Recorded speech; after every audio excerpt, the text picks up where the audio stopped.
At this point, we have added our adjustment layer, which brought over our layer mask.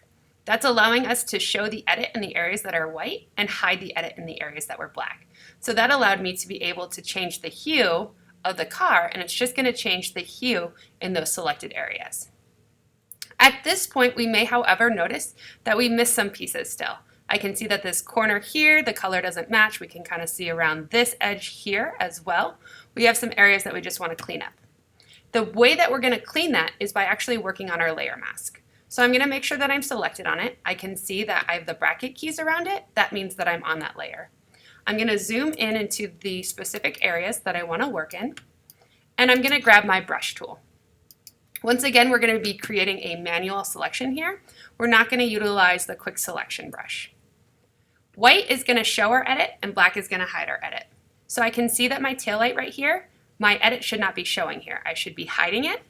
So I'm going to once again click my button to switch my foreground and background color to make sure that black is in my foreground.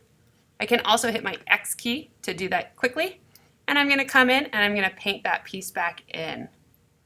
So this is somewhere where we're going to spend a little more time to make our meticulous edit, because our goal is to make this edit completely believable, that the viewer should think that the car was always purple and never started red.